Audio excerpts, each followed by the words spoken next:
बिस्मिल्लाहिर्रहमानिर्रहीम। अस्सलाम वालेकुम। बच्चों, आज का हमारा जो टॉपिक है वो है UTI. UTI stands for urinary track infection, यानी जो छोटे पेशाब की नाली होती है उसकी इन्फेक्शन का ये टॉपिक है आज। UTI is defined as the infection of urethra, bladder and kidney. कह रहे हैं जो यूटीआई है इसको आप डिफ़ाइन कर सकते हैं जब इन्फेक्शन हो जाए यूरिथ्रा में, ब्लैडर में या किडनी में। ब्लैडर जो है वो मसाने को कहते हैं और किडनी जो है ये गुर्दों को कहते हैं। अगर गुर्दे, मसाने या यूरिथ्रा का इन्फेक्शन हो जाए तो इसको आप यूटीआई कहेंगे। Most commonly arises due to ascending infection. अब कह रहे हैं कि ये जो इन्फेक्शन है ये ज़्यादातर असेंडिंग इन्फेक्शन होता है। असेंडिंग इन्फेक्शन का मतलब ये है कि ये यूरिथ्रा से स्टार्ट होता है और फिर ऊपर की तरफ मूव करता है। आपको पता है पहले यूरिथ्रा आ जाता है, फिर उसके बाद ब्लैडर आ जाता है, फिर यूरिटर्स आ जाते हैं और फिर किडनीज आती हैं। तो ये इन्फेक्शन जो है ये यूरिथ्रा से ग्रो करेगा, फिर ब्लैडर तक आएगा और फिर जो यूरिटर्स हैं वहाँ से गुजरते हुए ये किडनी तक पहुँच सकता है। Increase incidence in females due to short length of urethra. अब कह रहे हैं कि ये फीमेल्स में यूटीआई के चांसेस बहुत ज़्यादा होते हैं और उसकी वजह यह है कि जो फीमेल्स हैं इनकी जो यूरिथ्रा होता है वो शॉर्ट होता है। मेल्स की बनिस्बत फीमेल्स में यूटीआई के चांसेस ज़्यादा होते हैं क्योंकि मेल्स में यूरिथ्रा जो है वो लॉन्ग होता है और फीमेल्स में यूरिथ्रा शॉर्ट होता है। शॉर्ट यूरिथ्रा की वजह से जल्दी इन्फेक्शन जो है वो हो सकता है और जल्दी फिर वो इन्फेक्शन वो असेंड भी कर सकता है। Risk factors includes urinary catheters and sexual intercourse. अब कह रहे हैं कि कौन सी ऐसी वजह जिनकी वजह से हो सकता है, तो अगर यूरिनरी जो कैथेटर्स हैं अगर वो पास किए हुए हों, फुलीज पास किया हुआ हो, पेशाब की नाली जिसे कहते हैं, अगर वो पास की हुई हो तो वो भी एक रिस्क फैक्टर है, उससे भी इन्फेक्शन हो सकता है, यूटीआई हो सकता है। या सेक्सुअल इंटरकोर्स में जब मेल फीमेल आपस में मिलते हो तो वहाँ पे भी चांसेस होते हैं यूटीआई होने के। अब यूटीआई की दो टाइप्स होती हैं। एक होता है इन्फेक्शन ऑफ ब्लैडर, यानी ब्लैडर तक का जो इन्फेक्शन है जिसको ब्लैडर के इन्फेक्शन को सिस्टाइटिस भी कहते हैं। और फिर उसके बाद लोअर यूरिनरी ट्रैक इन्फेक्शन, यानी ब्लैडर से नीचे यानी यूरिथ्रा का जो इन्फेक्शन है। ये दो टाइप्स होती हैं इसकी।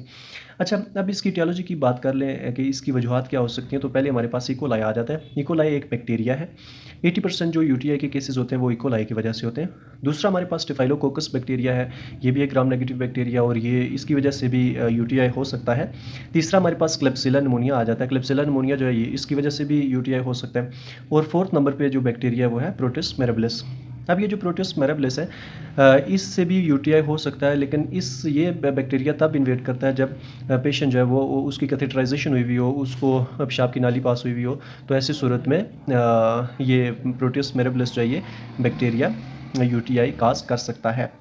अच्छा, इसकी अगर हम पैथोफिजियोलॉजी की बात करें तो bacteria can cause contamination in lower urinary track. अब कह रहे हैं कि बैक्टीरिया जो है वो फर्स्ट तो लोअर यूटीआई में वो क्या करता है, यूरिनरी ट्रैक में इन कंटामिनेट करता है, मिलता है वहाँ पे, और उसके बाद bacteria E coli starts colonising in urethra and bladder. और उसके बाद फिर बैक्टीरिया क्या करता है कि ये कॉलोनी फॉर्मिंग करता है, कॉलोनाइज करता है, अपनी तादाद को बढ़ाता है, मल्टीप्लाई करता है।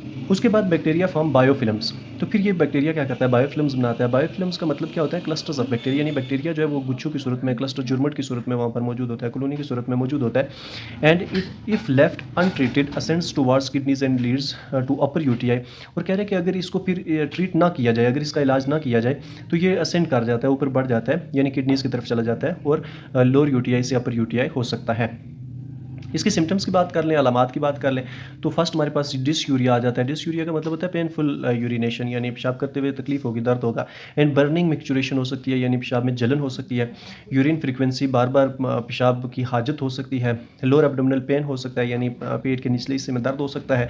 बुखार हो सकता है, नौजिया वोमिटिंग यानी मतली वगैरह आना या क्या आना, उल्टी आना, ये इस तरह की सिम्टम्स अलामात आ सकती हैं। अच्छा, अगर हम इसकी लैब फाइंडिंग्स की बात कर लें तो कौन कौन से टेस्ट ज़रूरी होते हैं अगर कोई इस तरह के सिम्टम हो, तो सीबीसी हो सकता है, यानी आप कंप्लीट ब्लड काउंट करवा सकते हैं, खून का एक टेस्ट होता है वो करवा सकते हैं। यूरिनारी करवा सकते हैं, यानी यूरिन रूटीन एग्जामिनेशन करवा सकते हैं, छोटे पेशाब का टेस्ट करवा सकते हैं। अगर इन दोनों में कोई इन्फेक्शन आ जाए, आप उसको ट्रीट करें फिर भी ट्रीट ना हो, फिर यूरिन कल्चर करवाना पड़ता है ताकि आप एग्जैक्टली चेक कर लें कि कौन सा बैक्टीरिया इसकी वजह बन रहा है। उसके बाद इसकी ट्रीटमेंट की बात करें तो एंटीबायोटिक्स जो है वो देते हैं, क्योंकि ज़्यादातर ये बैक्टीरियल इन्फेक्शन की वजह से होता है, तो एंटीबायोटिक्स जो है वो यूज़ करवाई जाती हैं। एंटीबायोटिक्स में क्विनोलॉन्स एक एंटीबायोटिक क्लास होती है, जिसमें सिप्रोफ्लॉक्सासिन, लिवोफ्लॉक्सासिन, इस तरह की एंटीबायोटिक्स मौजूद होती हैं। तो ये ड्रग ऑफ चॉइस है, ये बेहतर रिजल्ट देती है यूटीआई को ट्रीट करने के लिए, इन बैक्टीरियाज़ को किल करने के लिए। इसके अलावा ड्रिंक प्लेंटी ऑफ वाटर, पानी ज़्यादा पीना चाहिए अगर यूटीआई हुआ हो, ताकि ज़्यादा मैच्योरेट करें और बैक्टीरिया जो है वो बॉडी से रिमूव हो सकती है। एंड ड्रिंक क्रैनबेरी साशे, और क्रैनबेरी साशे जो है वो भी यूज़ किए जा सकते हैं। तो ये था यूटीआई। इसमें अगर कोई बच्चों आपका क्वेश्चन हो तो आप वो पूछ सकते हैं। Thank you ji.